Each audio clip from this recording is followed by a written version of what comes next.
Señor mi Dios, al contemplar los cielos, el firmamento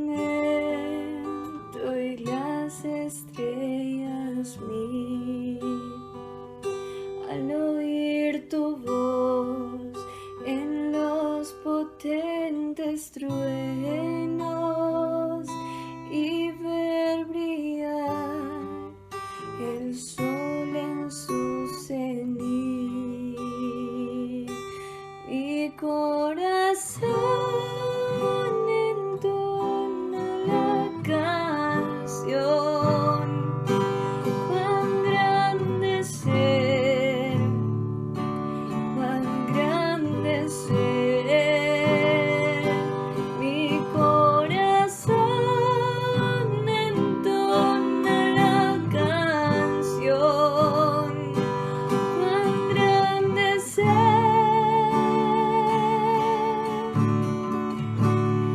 cuán grande ser.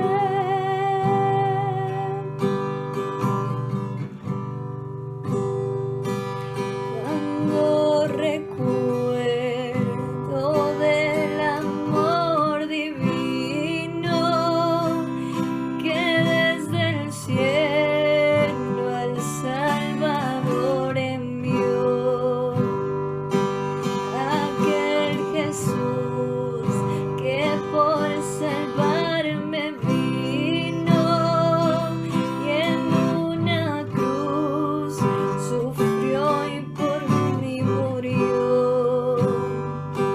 Mi corazón entona la canción. Cuán grande ser, cuán grande ser, mi corazón entona la canción. Cuán grande ser, cuán grande ser.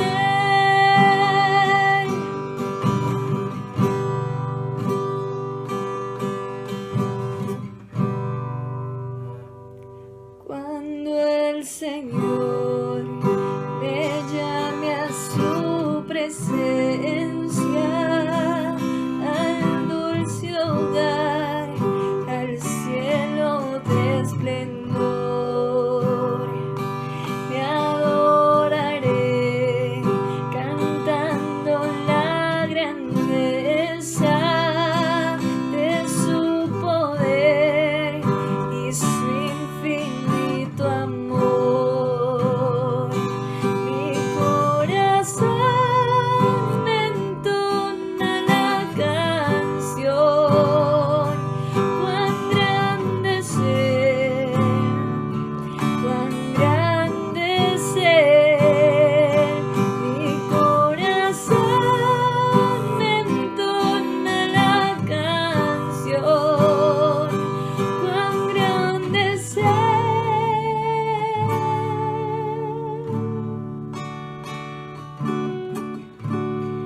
cuán grande es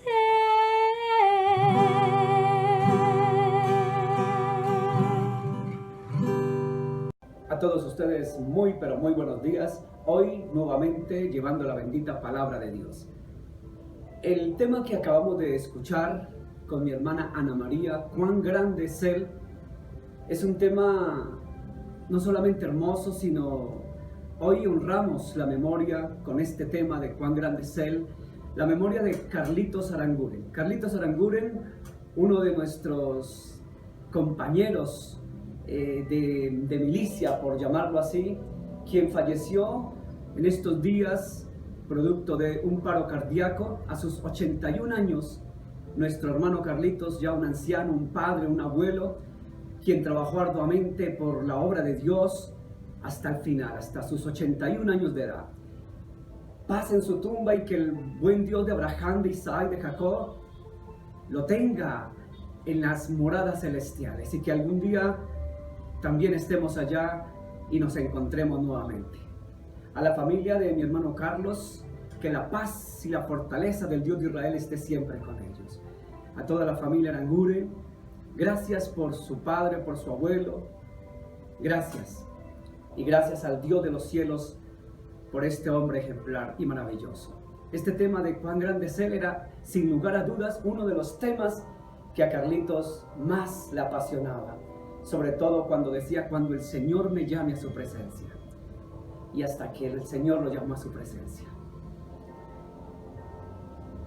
Vamos ahora a la bendita palabra de Dios en Apocalipsis capítulo 6. Desde el versículo número 1 dice la bendita palabra de Dios. La leo en el nombre del Padre, Hijo y Espíritu Santo. Amén. Vi cuando el Cordero abrió uno de los sellos y oí uno de los 4 seres vivientes decir como con voz de trueno, ven y mira. Y miré y he aquí un caballo blanco y el que lo montaba tenía un arco y le fue dada corona y salió venciendo para vencer. Padre, gracias por esta bendita palabra. Tu palabra es viva y eficaz y verdadera. Vamos a ver en el día de hoy acerca de los 7 sellos del Apocalipsis. Quiero aclarar que dentro de los 7 sellos del Apocalipsis, los 4 primeros sellos se refieren a los 4 jinetes. Entonces, en primer lugar, vemos aquí lo que dice el versículo 1, que este llamado jinete, en el versículo 1 dice que este jinete tenía un arco en su mano. Dice así: vi cuando el Cordero abrió uno de los sellos y oí a uno de los 4 seres vivientes decir con voz de trueno, ven y mira. Y miré y aquí un caballo blanco y el que lo montaba tenía un arco y le fue dado una corona y salió venciendo para vencer. Démosle gracias a Dios por esta palabra en este día y entramos en materia. Padre, gracias por tu bendita palabra, viva y eficaz y más cortante que espada de doble filo. Tu palabra es verdad. Háblanos en ella y por ella. Que tu palabra, Señor, nos enseñe, nos hable, Señor, en este día. Y gracias por esa palabra bendita, Señor, que tú has dejado para nosotros, tus hijos. Te bendecimos, Padre, en el precioso nombre de Jesús. Amén y amén. Mi hermano, en primer lugar, decíamos que este jinete que tenía un arco en su mano y que se le dio corona, muchas personas lo atribuyen, aún teólogos y demás, atribuyen que este primer jinete del Apocalipsis se refiere a Jesucristo, que entraba en caballo blanco. Para ello, ellos toman la referencia al capítulo 19, versículo 11 de Apocalipsis, donde habla que Jesús venía en un caballo blanco. Entonces vamos a ver en resumen. Este tema es algo profundo, pero vamos a tratar de resumirlo para entenderlo un poco mejor. Dice en el versículo 11, capítulo 19 también, que él sí vino en un caballo blanco. ¿Quién? Jesús el Cristo, dice. Entonces vi el cielo abierto y he aquí un caballo blanco y el que lo montaba se llamaba Fiel y Verdadero y con justicia juzga y pelea. Y sus ojos eran como llama de fuego y había en su cabeza muchas diademas y tenía un nombre escrito que ninguno conocía sino él mismo. Estaba vestido de una ropa teñida de sangre y su nombre es el Verbo de Dios. El Verbo es Jesús. El Verbo de Dios es Jesús. O sea que el que entraba en Apocalipsis capítulo 19 verso 11 con caballo blanco era Jesús.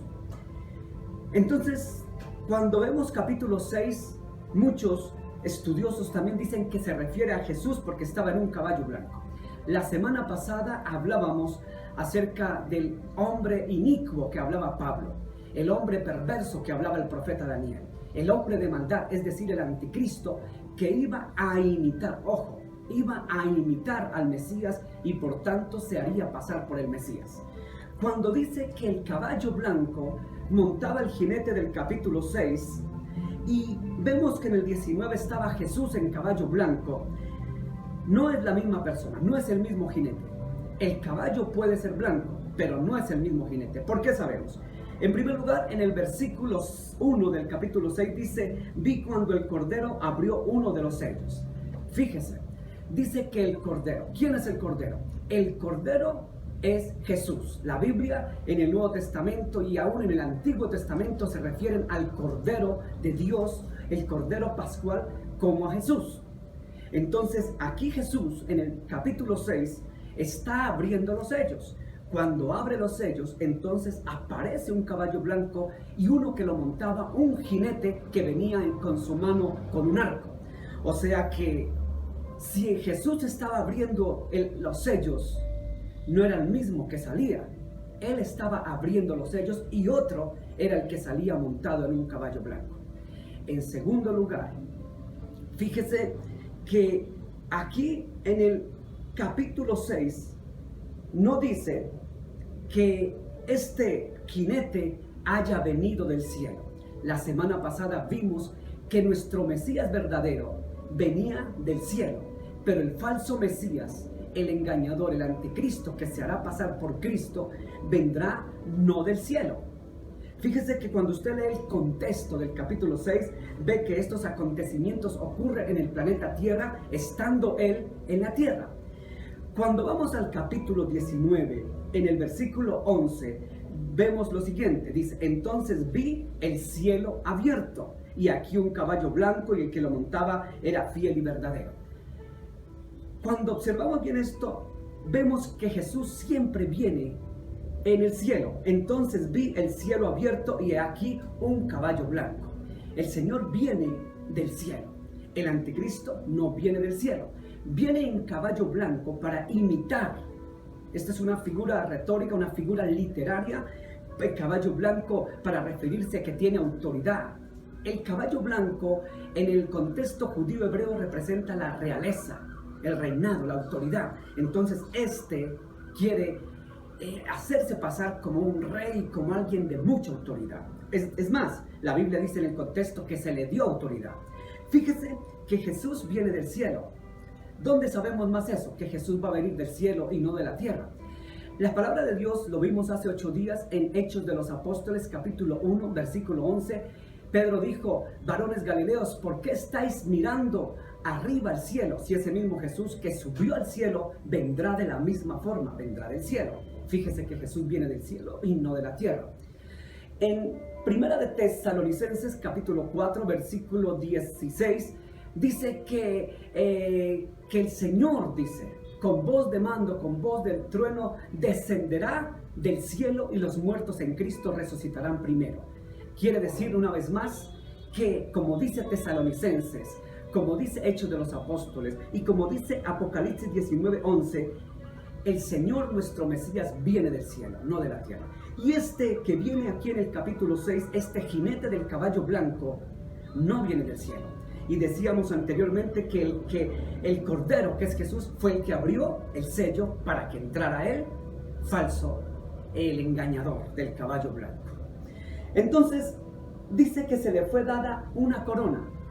Cuando usted se le tiene o entiende que a alguien se le da una corona, es porque la corona no era de él.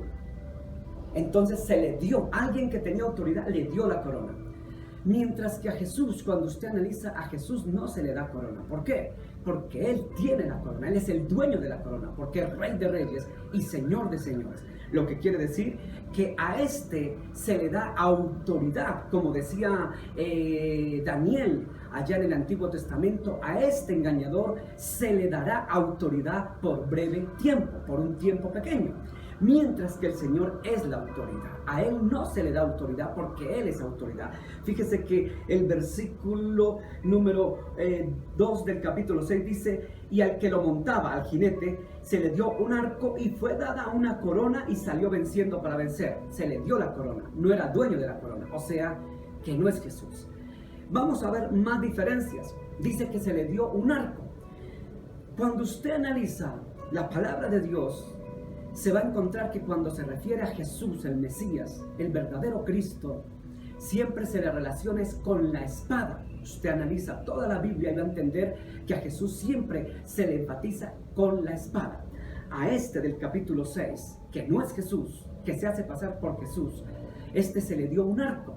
El arco en la cultura judía hebraica, y cuando usted analiza el Antiguo Testamento, usted se va a encontrar, por ejemplo, que el arco era símbolo prácticamente de guerra, es decir, era el arma que utilizaban los enemigos del pueblo de Dios. Vamos a ver solo 2 ejemplos. En Jeremías capítulo 49, en el versículo número 35, dice así: así ha dicho Jehová de los ejércitos, he aquí que yo quiebro el arco de Elán, parte principal de su fortaleza.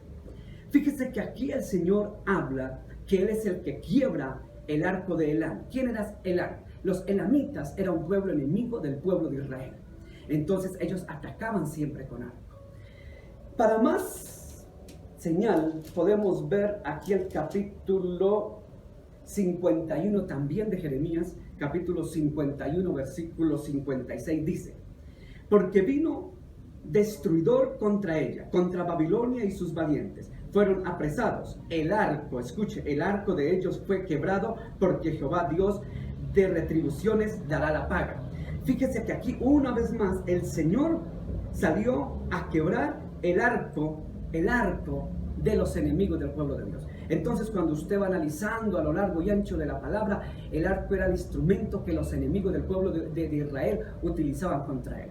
Aquí a este personaje del jinete del caballo blanco se le dio un arco, tenía un arco, es decir, no una espada. O sea, no era Jesús, porque Jesús se caracteriza por la espada y no por el arco. Otra de las características que podemos mirar en este momento del capítulo 6 es que los caballos que le siguen en el capítulo 6 cambian de color. Usted comienza, aquí ve que el jinete en primer lugar, en el primer sello, viene en el caballo blanco, pero después observamos, más adelante lo leeremos, que el caballo de repente ya no es blanco sino bermejo. Bermejo quiere decir rojo. Entonces vemos en el capítulo 6 que los caballos que siguen del blanco ya no son blancos, se tornan de otros colores. Cuando usted va a Apocalipsis capítulo 19 otra vez, se encuentra en el versículo 14 lo siguiente, dice: y los ejércitos celestiales, aquí está hablando de Jesús, y los ejércitos celestiales, vestidos de lino finísimo, blanco y limpio, le seguían en caballos blancos. Fíjese que cuando usted ve a Jesús, aquí en el capítulo 19, dice que salía en caballo blanco viniendo del cielo, pero que también este Jesús le seguía los caballos blancos. No cambiaron de color en ningún momento. Aquí usted se va a encontrar más adelante que los caballos sorpresivamente cambian de color. Entonces usted se va a encontrar que este caballo blanco, de repente, siga leyendo el contexto y se va a encontrar lo siguiente. Capítulo 6, verso 3. Cuando se abrió el segundo sello, oí el segundo ser viviente que decía: ven y mira. Y salió otro caballo bermejo. Bermejo quiere decir rojo. Y al que lo montaba le fue dado poder de quitar de la tierra la paz, y que se matasen unos a otros, y se le dio una gran espada. Fíjese que el jinete del caballo blanco venía a traer una paz. Pero de repente este mismo jinete de repente ya no quiso la paz, sino que dice que salió caballo bermejo rojo, y al que lo montaba le fue dado poder de quitar de la tierra la paz, y que se matasen unos a otros. Y se le dio una gran espada, símbolo de guerra, de pelea. Entonces ya de repente pareciera como si ya no quería la paz, sino ahora venía la guerra a continuación de esa supuesta paz. Es decir, que este engañador, el Mesías falso, el engañador anticristo, va a venir a entrar a traer una falsa paz. Ahora bien, cuando usted lee noticias internacionales, que por cierto los noticieros de nuestros países latinoamericanos no la desplayan en la televisión, pero por estos últimos meses, por ejemplo, tomé una noticia del New York Times de Nueva York que dice así: inauguradas en el inflamable Medio Oriente en 1948, las operaciones de la ONU para mantener la paz se han vuelto cada vez más imposibles. Escuche, se han vuelto cada vez más imposibles, especialmente tras el fin de la Guerra Fría y su misión casi inverosímil, increíble. Líderes de todo el mundo han intentado con decisiones políticas y financieras tomadas en los centros mundiales del poder. El 28 de enero, el presidente estadounidense Donald Trump apareció junto al primer ministro de Israel, Benjamín Netanyahu, en la Casa Blanca para revelar un plan, escuche, un plan muy esperado que está destinado a resolver un conflicto generacional entre israelíes y palestinos. Sin embargo, cuando se dio el anuncio, la representación palestina brilló por su ausencia y los líderes palestinos han rechazado rotundamente el plan, lo cual se dice está condenado al fracaso. Oiga, condenado al fracaso. ¿Qué tiene que ver esto con lo que estoy leyendo de que aquí se le dio autoridad al caballo rojo para que quitara la paz, al jinete del caballo rojo para que quitara la paz? Tiene que ver mucho. Cuando aparezca este que viene del caballo blanco, que es el anticristo y no Jesucristo, este que se hace pasar por Cristo, trae la aparente paz. Cuando usted observa que aquí dice que, voy a leer esta parte, dice, líderes de todo el mundo han intentado, escuche, han intentado con decisiones políticas y financieras tomadas en centros mundiales, etcétera, etcétera, lo que quiere decir que líderes de todo el mundo a lo largo de mucho tiempo, desde 1948, cuando se creó el Estado de Israel como nación, desde ahí los presidentes, líderes y gobernantes de todo el mundo han querido traer una solución al conflicto del Medio Oriente. ¿Cuánto lleva el conflicto? Hace 15 días yo hablé qué era el conflicto, por qué era el conflicto, de dónde viene el conflicto, y no lo voy a explicar hoy. Pero este conflicto lleva más de 6.000 años. Y todos los líderes a lo largo de la historia han intentado y ninguno ha podido traer la paz sobre el Medio Oriente. Ninguno. El último que lo ha intentado es este señor Donald Trump, presidente de los Estados Unidos, y pues lógico todo el mundo se burló porque dice que esto sería un fracaso. En otras palabras, ningún líder, ningún político, ninguna institución ha podido lograr la paz del Medio Oriente. Pero fíjese que este que viene del caballito blanco, este engañador, como prediqué la semana pasada, como usted puede observar, va concatenado lo que he ido enseñando estos 3 últimos domingos. Como venía diciendo hace 8 días, este anticristo se va a sentar en el templo de Jerusalén engañando a los judíos hebreos y también a los palestinos. Porque a él le van a creer los dos bandos. Los dos bandos enemigos por fin van a estar de acuerdo. ¿Por qué? Porque este anticristo sí los va a poner de acuerdo y les va a hacer firmar un tratado de paz que ellos lo van a hacer gustosamente. Y va a engañar a los unos y va a engañar a los otros. Entonces, por eso dice así que salió el caballo bermejo. Bermejo quiere decir rojo. En el simbolismo de la Biblia, la palabra rojo es para simbolizar, es una figura literaria para dar a entender guerra, muerte, guerra, destrucción, caos. Entonces, de repente, vino una paz, se firmó una paz, todo el mundo feliz, palestinos, judíos, el mundo enarbola bandera de paz porque se hizo un tratado de paz. ¡Oh, qué bendición! Por fin hay solución al conflicto. Y nos encontramos de repente que después de un tiempo se rompió la paz y ya vino guerra repentina. Para entender mejor esto, vamos a vamos a Salmos. El Salmo número 55. El Salmo 55, versículo 20, dice así. Extendió el inicuo sus manos, escuche la palabra, inicuo, sus manos contra los que estaban en paz con él. Violó su pacto. Oiga bien, violó su pacto. ¿Quién? El inicuo.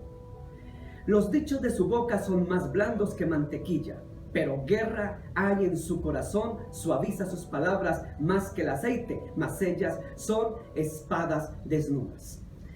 Fíjese que el inicuo, cuando usted lee al apóstol San Pablo, lee la bendita palabra de Dios en sus textos y contextos, se va a dar cuenta que el Apocalipsis se le llama inicuo, el perverso, el hombre de maldad, el hijo de maldad.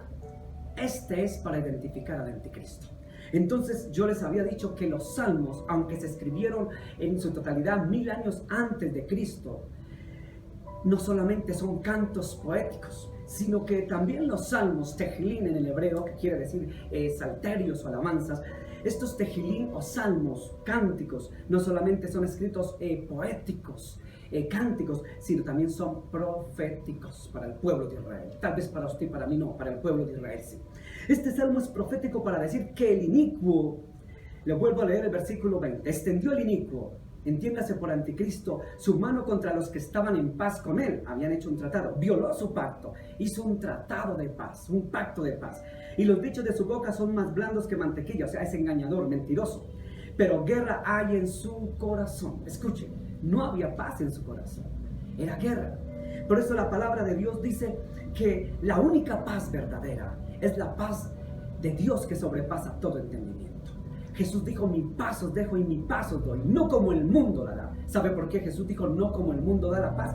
Porque Jesús sabía que en el mundo iban a haber tratados, pactos de paz, aquí, allá, en todo el mundo, en todo el planeta, pero no iban a servir absolutamente para nada, sino más bien para inflar la vanidad y la maldad de los más malos. Eso dice la Biblia. En otras palabras, la paz del mundo, la paz del mundo dice que no es la verdadera. Jesús dijo, mi paz os dejo, mi paz os doy, no como el mundo la da. Escuchen, no la del mundo. Hay dos tipos de paz, la paz que da el mundo que no sirve y la paz de Dios que es verdadera. La del mundo, todo mundo la pasa por la galleta. La paz del mundo se invierte en cantidades de dinero, pero no llega absolutamente a nada, así de sencillo. Entonces, este engañador que firmó el pacto de paz con palestinos y judíos, de repente rompe el pacto, como dice el salmista. Rompe el pacto, se quita la máscara y ahora comienza a haber guerra en el planeta Tierra. La supuesta paz que duró tan corto tiempo, de repente se convierte el sello segundo en una gran guerra, en sangre y en violencia. Entonces ya tenemos claro, el primer caballo, el primer jinete es el caballo blanco, que es y viene montado un engañador que se quiere pasar por Jesús. El segundo caballo ya es un caballo bermejo rojo que trae la guerra. En el primer caballo trataba de intentar traer la paz. En el tercer sello, o tercer jinete también, dice así: cuando abrió el tercer sello, oí el tercer ser viviente que decía, ven y mira, y miré aquí un caballo negro, y el que lo montaba tenía una balanza en su mano, o en la mano. Y oí una voz de en medio de los cuatro seres vivientes que decía, 2 libras de trigo por 1 denario, 6 libras de cebada por 1 denario, pero no dañes el aceite ni el vino. Fíjese que aquí habla diciendo que el tercer jinete es un caballo negro. El primero era blanco, después fue rojo, que representa la guerra. El primero una imitación de Jesús trayendo paz, el segundo rojo trayendo guerra, y este es negro. El negro simboliza en el sentido espiritual la muerte. Pero aquí el contexto del versículo 6 nos dice por qué viene esa muerte. ¿A causa de qué? Verso 6. Oí una voz de en medio de los 4 seres vivientes que decía, 2 libras de trigo por 1 denario y 6 libras de cebada por 1 denario, pero no dañes el vino ni el aceite. Aquí se refiere a alimentos, comida. Alimentos. Es decir, que viene muerte.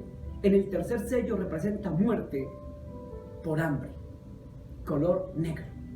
La inanición da un color negruzco, dicen los especialistas que saben de estos temas. El negro representa la muerte.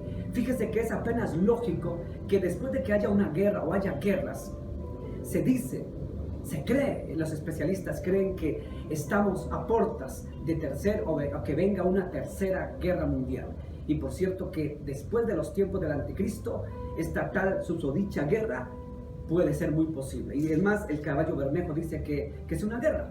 Entonces esa guerra, sea la tercera guerra mundial o sea la guerra entre los palestinos o judíos o lo que sea, igual va a traer por consiguiente muerte por hambre, escasez de alimento. Pero dice que el que montaba el jinete del caballo negro tenía una balanza en la mano, es decir, que él tenía autoridad para decir a quién se le vende, a quién no se le vende, de controlar el alimento. Me imagino las filas, no como ahora, las filas tan pequeñas, no, a 1 metro de distancia, no, van a ser filas desorbitantes por conseguir 1 libra de arroz. El hambre va a ser tremenda en el planeta Tierra cuando vengan los días del anticristo, el supuesto salvador del mundo. Solamente su bondad le va a durar poquito tiempo. Pero cuando se quite la máscara, traerá guerra y traerá hambre y controlará los alimentos. Seguimos entonces con el cuarto sello. Cuando abrió el cuarto sello, oí la voz del cuarto ser viviente que decía: ven y mira. Y miré, he aquí un caballo amarillo. Ya el caballo no era negro, ahora era amarillo. Amarillo, y el que lo montaba tenía por nombre Muerte.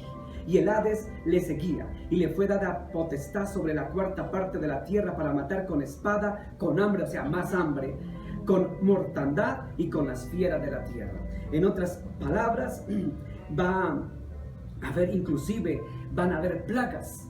Hace poco veíamos cómo en la parte del África, en cierta parte, había una plaga de langostas, y en Argentina y en muchas partes del mundo, una plaga impresionante acabando con cultivos y demás. Esto tampoco lo dan los noticieros, lógicamente, de nuestro país. Tenemos que enterarnos por fuentes internacionales. Pero bueno, lo cierto es que va a haber más hambre, más muerte, y por consiguiente, después de la guerra, el hambre, y después del hambre que viene, más epidemias, peor que el COVID-19 que estamos atravesando en este momento, epidemias aún más terribles, epidemias mucho más fuertes y duras. Entonces van a venir muertes por epidemias, por hambrunas, por plagas. Esto es para el cuarto sello. Entonces ya tenemos claro que los 4 primeros sellos representan los 4 jinetes del Apocalipsis. El primero es el jinete del caballo blanco, que trae una falsa paz, falsa armonía, el que imita a Jesús. El segundo jinete es de color bermejo o rojo, que representa la guerra. El tercer sello es también el tercer jinete, que es de color, el caballo es de color negro, que representa la muerte por hambres. Y el cuarto sello, y a la vez el cuarto jinete, es el caballo amarillo, que viene hambres, más epidemias, plagas y mucho más muerte. Entonces esos son los primeros 4 sellos, que a su vez representan también los 4 jinetes del Apocalipsis. Creo que hasta ahí está algo claro. Y vamos ahora al quinto sello, que ya no es un jinete. Ya pasaron los 4 jinetes, ahora seguimos con el quinto sello. Verso 9 del capítulo 6. Cuando abrió el quinto sello, vi bajo el altar de las almas de los que habían sido muertos por causa de la palabra de Dios y por el testimonio que tenían. Fíjese que aquí nos habla que después de que haya tanta mortandad y esto, va a comenzar una persecución cual nunca ha habido. Peor que en los días del primer siglo, cuando el emperador Nerón asesinaba a cristianos y los colocaba sus cuerpos como antorchas humanas. Va a haber una persecución peor, 1000 veces peor que los tiempos del primer siglo, cuando el imperio romano y cuando se perseguía el cristianismo. Peor que los días de Hitler, peor que las peores persecuciones que ha habido religiosas o han habido hoy en estos tiempos. Va a haber una persecución contra todos los que se llamen cristianos. Es decir, que aquí la palabra de Dios nos dice, de pronto a nosotros nos enseñan que ser cristiano es para aplausos. No, siempre he dicho que a medida que pase el tiempo, los cristianos vamos a ser la piedra en el zapato, vamos a ser la incomodidad del mundo moderno. Entonces va a llegar un tiempo en que el anticristo no va a soportar que hayan cristianos ni creyentes, porque están en contra de él, como decía Daniel. Hace 15 días creo que expliqué esto. Daniel hablaba de que se levantaría contra el pueblo de Dios el anticristo. Entonces aquí lo está ratificando Apocalipsis, que va a haber una mortandad de cristianos que tienen que entregar su fe decapitados. Leo el contexto, dice el versículo 10. Y clamaban a gran voz diciendo: ¿hasta cuándo, Señor santo y verdadero, no juzgas y vengas nuestra sangre en los que moran en la tierra?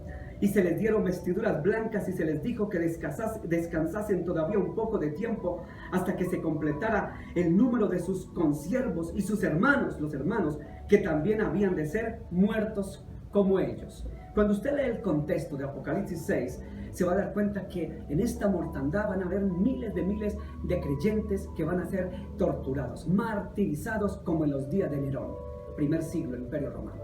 Va a ser peor.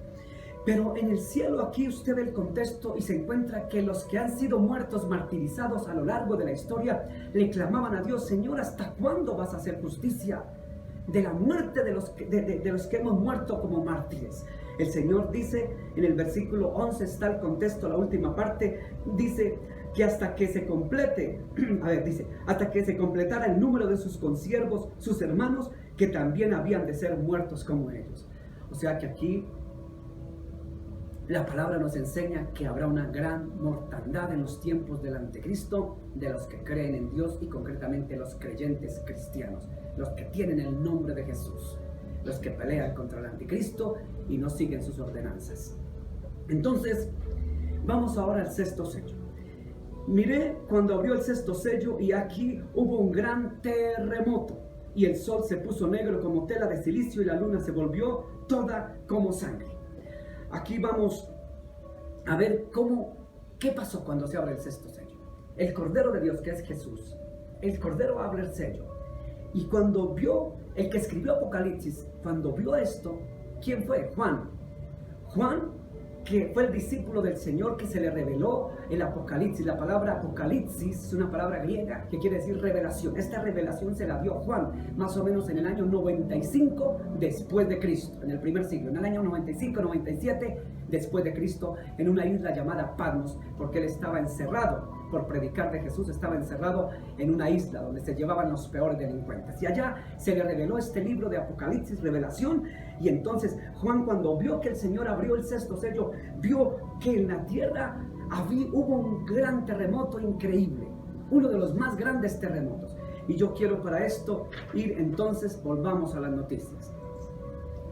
Me encontré con una noticia de la BBC Noticias que habla lo siguiente, dice así: el Big One, o gran terremoto, escuche, gran terremoto, es un evento que varios expertos han anunciado sobre la falla de San Andrés. La información con la que trabajamos los científicos indica que el extremo sur de la falla de San Andrés es la que es más probable que produzca un gran terremoto en los próximos 30 años, dicen los científicos. Señala en conversación con BBC Mundo Jennifer Andrews, sismóloga del Instituto de Tecnología de California, Caltech. La parte media de la falla se rompió hace unos 1600 años y la parte norte en 1906. La parte del sur de la falla no se ha quebrado en cerca de 3 siglos, y sabemos que durante este tiempo la tensión se ha ido acumulando. Este posible terremoto que tienen previsto los científicos para un promedio de aquí a unos 30 años, 20, 15, 10, 18, 20, 30 más o menos, es un futuro no muy lejano. 30 años se pasa muy rápido. Es decir, va a haber un gran terremoto. Lo llaman el mega terremoto, o como dice aquí en la BBC, el Big One, el gran terremoto. Lo llaman así los científicos. Dice la palabra de Dios que cuando se abrió el sello, el sexto sello, Juan vio que en la tierra había venido uno de los más grandes terremotos. Entonces, mi hermano, no me pregunte cuándo, porque la palabra no da fechas, y la palabra dice que nadie tiene que decir fechas, ni días, ni horas. Solo hable fechas históricas, lo que ha pasado. Lo que será no lo sabe sino el Padre. Entonces, vendrá un gran terremoto. Ya los científicos ya lo han pronosticado. La palabra dice que un gran terremoto, dice aquí la Biblia en Apocalipsis 6:12. Y aquí, curiosamente, el terremoto del Big One lo llaman el gran terremoto los científicos. En fin, pero dice también que el sol se puso negro como tela de silicio. Juan vio, cuando se abrió el sexto sello, que el sol se había oscurecido. Cuando dice negro, no era porque se había vuelto de color negro, no, sino lo que se refirió simbólicamente Juan fue: se oscureció el sol. Vamos a las noticias. A ver, dice, aquí nos encontramos con una noticia que fue hace casi 2 meses. Salió en el periódico The Sun. El periódico The Sun es un periódico del Reino Unido, es decir, del norte de Europa y de Irlanda. Es un periódico muy prestigioso en el norte de Europa.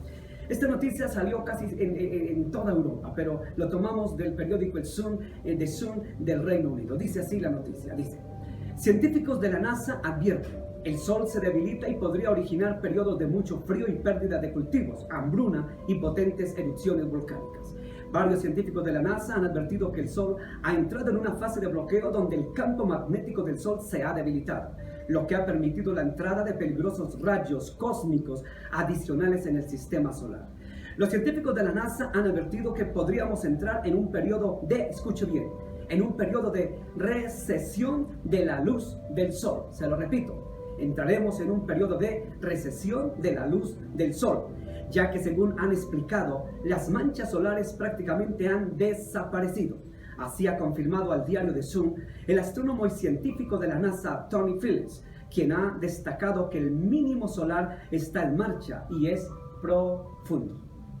Fíjese, esta noticia que salió casi hace 2 meses en el norte de Europa y casi en toda Europa, que aquí en nuestra América Latina difícilmente usted se entera. Esta noticia lleva a que los científicos han dicho que efectivamente el Sol se va a oscurecer. El Sol se va a oscurecer. No se calcula las fechas, pero el Sol en proyección científica se va a oscurecer, tal como lo predijo el Apocalipsis. El Sol se iría a oscurecer cuando se abrió el 6º sello. Entonces ya tenemos en el 6º sello que hubo el gran terremoto. También en este tiempo del 6º sello hubo que el Sol se oscureció. ¿Qué más pasó con el 6º sello?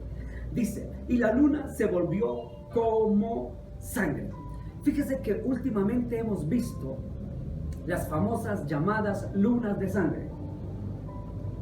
Las lunas de sangre es porque no porque sea sangre, es simbólico, literal, metafórico, no literal, metafórico. Quiere decir que sangre es el color rojo, es decir, la luna se torna roja. Cuando usted estudia un poquito sobre esto, ¿por qué la luna se torna roja? Generalmente es porque ocurre un eclipse cuando la Tierra se interpone entre el Sol y la Luna, entonces opaca el brillo del Sol y hace que la Luna, al no recibir el brillo o la luz solar, se torne rojiza, como dice la Biblia, de sangre, color de sangre. Entonces, aquí no sabemos si sea por un eclipse, pero lo más seguro es, ya sacando sentido común, llamémoslo así, si el Sol se pone negro, se oscurece, por consiguiente, la luna se va a poner roja. ¿Por qué? Hablando científicamente. ¿Por qué? Porque la luna es un satélite, no tiene luz propia. Ella recibe el reflejo, la luz de ella es el reflejo de la luz solar. Si no tiene la luz, el brillo solar, entonces al oscurecerse el Sol, por consiguiente, la luna cambiaría de color, se tornaría roja y no brillante, porque no tiene luz propia. Entonces, fíjese que aunque la Biblia no nos toca los tópicos científicos, ya la ciencia nos va confirmando lo que la Biblia en su tiempo dijo. La luna se volvería roja, de sangre, y así se le llama en estos tiempos a las lunas rojas o lunas de sangre. Y en estos últimos tiempos se ha aumentado, escuche, usted lo sabe, se ha aumentado el número de lunas de sangre. Pero esta luna de sangre va a durar mucho tiempo. Y esta luna de sangre va a ser no producto, parece ser que no de un eclipse, sino producto de que el Sol pierde su fuerza, como dicen los especialistas de la NASA, que el Sol perderá su brillantez. Entonces, ¿qué más ocurre en el 6º sello? Dice, y las estrellas del cielo cayeron sobre la tierra como higuera deja caer a sus higos cuando es sacudida por un fuerte viento. ¿Qué quiere decir esto? Sacudida. Una higuera tiene sus frutos cuando se le hace así, caen sus frutos. Cuando usted toma un árbol de cerezas, en una rama, y caen hartas cerezas. Dice que las estrellas caerán del cielo. Muchos dirán, ya lo expliqué hace como un mes, que en el primer siglo, cuando se hablaba de que las estrellas caerían, o cuando se hablaba de todo lo que venía del cielo, se le llamaba estrella. ¿Por qué? Porque en el primer siglo, en el siglo primero, todo lo que brillaba, todo lo que estaba en el cielo, todo lo que pasaba, que fuera brillante, se le llamaba estrella. Independiente a que fuese cometa, meteoro, asteroide, para ellos en el primer siglo todo era estrella, todo lo que brillaba y venía del cielo. Por consiguiente, aquí no está hablando literalmente que van a caer estrellas. Si así fuese, el Sol es una estrella, y esa estrella que es el Sol, que está a más de 150 millones de kilómetros de distancia de la Tierra, esa estrella es miles de veces más grande que el planeta Tierra. Las estrellas son inmensamente grandes. No está hablando literalmente de estrellas de estas. Está hablando en el primer siglo, escúchese. Esto se escribió en el primer siglo. Es decir, que quienes escribieron, que fue Juan, no podía diferenciar en su vocabulario, decir caían meteoros, caían asteroides, caerían otro tipo de cosas, de objetos celestiales. No, él decía estrellas porque brillaban. Él vio en la visión del sexto sello que cayeron multitudes, como una lluvia, dijo él, de estrellas. Pero era realmente de asteroides, de meteoros. Era realmente. Fíjese, vamos a otra noticia. Esta noticia la tomamos de Europa Press. Esta noticia fue hace casi 20 días. Dice: descubren una lluvia de meteoritos cerca de la Tierra de un cometa desconocido. Dice: un sistema de videovigilancia nocturna ha descubierto una lluvia de meteoritos causado por un cometa desconocido de largo periodo que pasó cerca de la órbita de la Tierra en un retorno pasado. El astrónomo experto en meteoros del Instituto SETI, Peter Jeniskens, informa que esta lluvia fue vista brevemente el 10 de junio, hace poco, por las redes del hemisferio sur del denominado Proyecto CANS, en Nueva Zelanda, Namibia, Chile, según el comunicado. Muy seguramente la mayoría de nosotros ni nos enteramos de esto. Pero una gran lluvia de meteoros que hubo en el mes de junio, hace casi un mes, o 2 meses, hace poco. Lo que quiere decir que definitivamente usted, si ha leído, conoce algo de la historia de los meteoritos, en el año 1833, si mal no estoy, hubo una gran lluvia de meteoros en la Tierra. Se prevé, también hablan los científicos, que puede llegar al planeta Tierra una lluvia de meteoros, una lluvia de asteroides, cual nunca se había registrado sobre el planeta Tierra, que caerán no solamente en los océanos, va a ser incontrolable y caerían aún en las ciudades. Va a ser terrible, una lluvia de meteoros y asteroides. También mucho más cometas irían cayendo. A esto es que se refiere el capítulo 6 del versículo 13 del sexto sello. Es decir, hubo el gran terremoto. Número 2, el sol se puso oscuro o negro. Número 3, la luna se volvió como luna de sangre. Número 4, las estrellas, es decir, meteoros, cometas, asteroides, cayeron del cielo de una forma descomunal. Una lluvia tremenda sobre el planeta, es decir, que va a causar desastres. El sexto sello es prácticamente eso, mis amigos. Vamos entonces a ver lo que dice el séptimo sello. Pero el séptimo sello no está aquí en el capítulo 6, tendríamos que saltarnos al capítulo 8. Capítulo 8 dice: cuando abrió el séptimo sello, se hizo un silencio en el cielo como por media hora. Vi a los 7 ángeles que estaban en pie delante de Dios y se les dieron 7 trompetas. Dejemos hasta ahí. El séptimo sello, mi hermano, para que me entienda, el séptimo sello se refiere a que cuando el Cordero abre este séptimo sello, entonces Juan, el que escribió el Apocalipsis, vio en su visión que lo que ocurrió aquí, vamos al versículo 2, fue que dice Juan: vi a los 7 ángeles, vio 7 ángeles, que estaban en pie ante Dios y se les dieron 7 trompetas. Esto del 7 es otro tema que lo abordaremos después. Entonces, estos 7 ángeles del séptimo sello se les dieron 7 trompetas.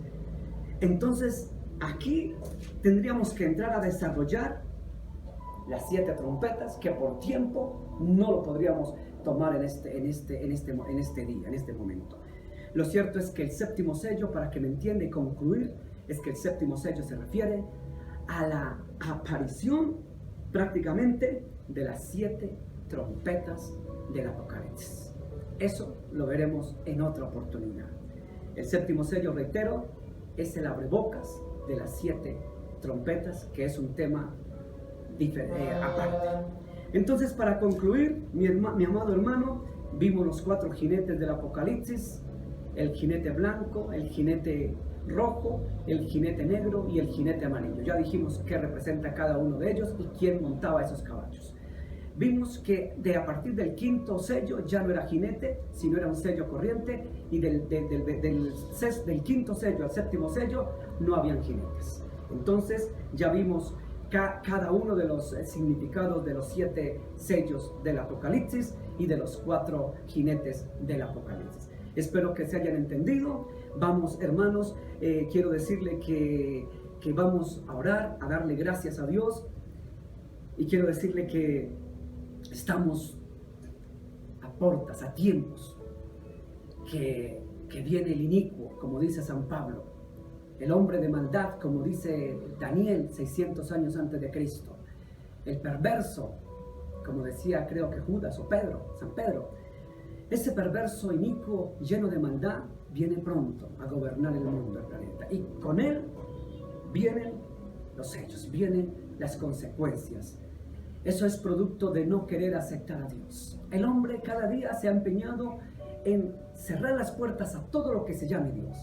Cerremos iglesias, todo lo que sea Dios, saquémonos de los colegios, de las universidades, que no haya.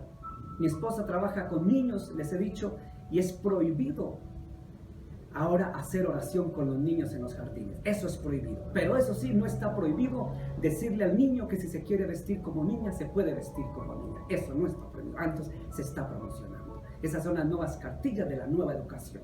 Promover lo que es antibíblico.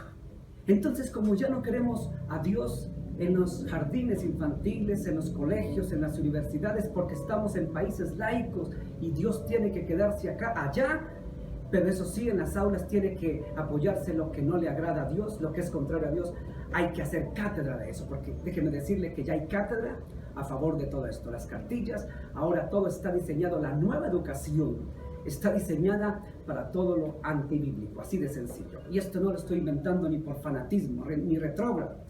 Sencillamente tiene que ocurrir. Esto tiene que ocurrir porque los días tienen que ser como Sodoma y Gomorra. Los días tienen que ser, dice los últimos tiempos, tienen que ser días malos, días difíciles, días de demonios, días del anticristo, días donde se le da permiso a Satanás gobernar por breve tiempo. Eso es bíblico, no lo estoy inventando. Entonces, no se sorprenda, usted no se preocupe porque lo rechacen por su fe. Eso va a ser peor más adelante. Fíjese que en el quinto sello van a ser hasta decapitados los que prediquen esto. Entonces, para allá vamos. Así es de que solamente el cumplimiento de la palabra es verídico. Cielo y tierra pasará, su palabra no pasará, pero a Dios se sacará de todo. A medida que pasen los años, Dios se aislará de todos los planos. No queremos a Dios. La gente ya nomás revise las redes sociales. Hablan de todo lo que es de Dios, de todo lo que predican de Dios. Es lo malo, pero hay que promocionar lo que no va con Dios. Pero así va este mundo. El mundo no quiere saber de Dios. Por eso hay tiempo todavía, mi hermano. Hay tiempo de que usted busque a Dios. Si ha dejado a Dios, vuélvase a Dios.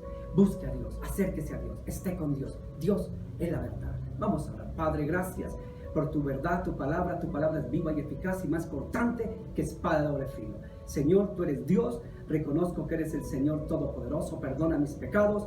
Jesús, me arrepiento de ellos. Te pido perdón y que el mundo vuelva a poner los ojos en ti y a buscar de Dios ahora más que nunca. En el nombre de Jesús, amén, amén y amén. A todos mis hermanos, mis amados hermanos, hasta pronto. Nos vemos el próximo domingo, si Dios lo permite, y los dejo con este tema a continuación. A todos, muchas gracias y Dios los bendiga. Hasta siempre. Bendiciones para todos. Gracias.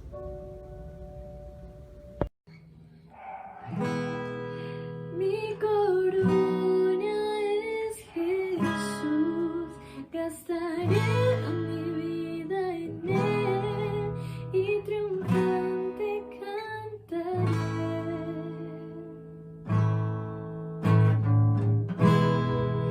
Mi corona es Jesús, gastaré mi vida en él y por siempre cantaré. Mi corona, dile.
haré.